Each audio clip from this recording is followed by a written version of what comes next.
following story is appropriate for middle school and all the way up. I live in western North Carolina. Something about this area, the Southern Appalachians, fascinates me. It is the balds. The balds are high mountains, and the very tippy tops are nothing but grassland and flat rocks and shrubs. Forever and ever, scientists have wondered why the balds are there. Why is it that one mountain is covered with very tall trees, lots of deciduous and evergreen trees, and the other ones are sort of these flat, grassy plains? It's intrigued people coming to this area forever. Where I live, sort of this convergence of a lot of states, where we can be to Tennessee, South Carolina, Georgia, and Virginia within a very quick drive. And all the way when you're driving, you cannot help but notice the balds, the tops of the mountains, or the huge rocky expanses. Now, a long time ago, long before the Cherokee or the Creek or the Catawba Indians roamed and hunted throughout the area of the Southern Appalachians, it is said that there were people who came here first. They were called the Moon-Eyed people. The Moon-Eyed people are very mysterious. For example, there are pictographs, carvings and drawings dug into rock. And the Cherokee and the Creek and the Catawba Indians have long maintained that these were not made by them. They're mysterious and nobody is able to decipher what they mean. There's also rock walls built in places where the Cherokee and the Creek and the Catawba never built rock walls. It is said that the Moon-Eyed people could only see at night. They would sleep during the day and hunt at night, and that's where their name came from. I have also heard that the Moon-Eyed people were called that because their eyes were so light blue, it was like a moon in the night sky. One of the most interesting stories of the Moon-Eyed people has to do with the balds of the Southern Appalachians. The story goes that once there was a village nestled down beneath the foot of a mountain, and at the top of the mountain there used to grow the tallest of tallest trees.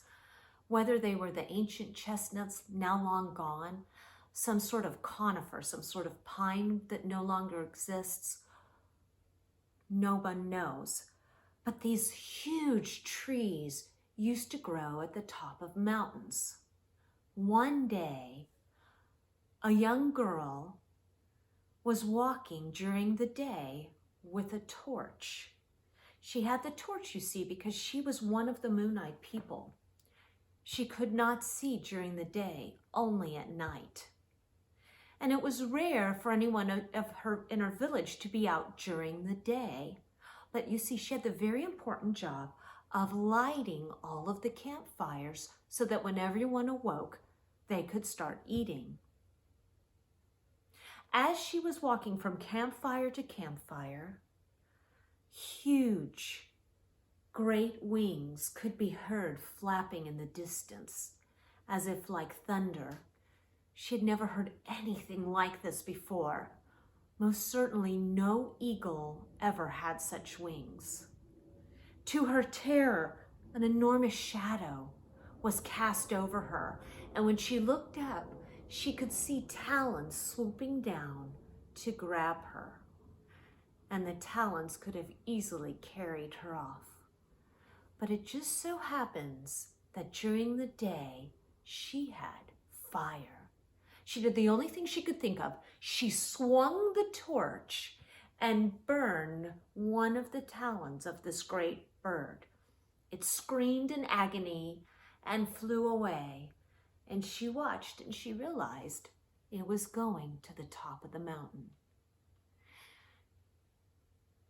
She went all over her village, woke up everyone, And immediately, the elders sat in the largest of the dwellings and called a meeting. They could now see, as it began to get darker and darker and darker, that there wasn't one giant bird, but hundreds. And they were going throughout all of the region, and in their great talons, they had bison. Because we only think of buffalo, of bison being out east, but thousands and thousands of years ago, this area, the area of Western North Carolina where I live, was covered in bison. And they knew that if those great birds were eating bison, they would not stop or hesitate to eat one of them. They could also see, as the night fell, that the great birds had built nests out of tree branches, and nests meant eggs. Now, the great birds were not used to anyone being able to move quickly at night. And at night, they folded up their huge wings and they slept. The elders realized they must act, and they must act quickly. Normally, they had no need of fire at night, only to cook. But here they had great need of fire. They began to gather up every pine torch they could find, every flammable pine branch, and they lit torch after torch after torch after torch. And they began the slow, arduous descent up the mountains, past the laurel, past the ash, past the birch that tasted like wintergreen when you snapped it, long past the mighty chestnuts and the great oaks, up to where the tall trees were, at the very crest of the mountains.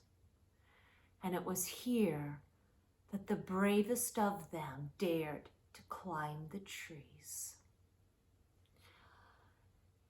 Now they could hardly see because of all of the torch, and they were terrified that if the smell of the smoke should wake the giant birds, that they all would die. But the bravest among them just happened to be the young girl. She knew more than anybody what they were up against, and it was she who cried, "Now!" And they all put the torches to the nests. And sure enough, those nests were built out of dried leaves, dried branches, and they began to go up like smoke. The birds cried in anger and terror, but because of the huge amount of fire and smoke generated from their nests burning, the birds could not see who it was that was causing such havoc. They circled and circled and circled, but the smoke grew and the birds flew away. But now the members of the Moonite people, the tribes, they had a much larger problem, because you see now the trees were on fire. They ran down as quickly as they could, down, down, down, down. And the fire came and it came and it came and it came. But alas, this area where they lived also had another amazing resource: rivers. Whether it was the Broad, the French Broad, the Nantahala, the Nolichucky, it doesn't matter. They had enough water to begin to get it into their skin buckets, and they splashed and they splashed, and they put out the great fire. Now they knew that the most important thing was that these tall, tall trees, where these giant animals were able to nest, were able to land, where the tree would hold their weight, could no longer be.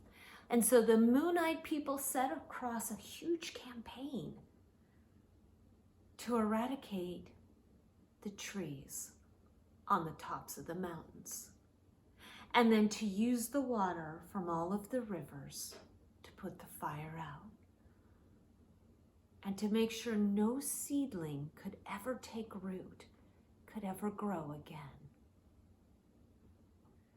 And so it was they, the Moonite people, who created the Balds. But what happened to the birds? Oh, they went out west and became the great Thunderbirds.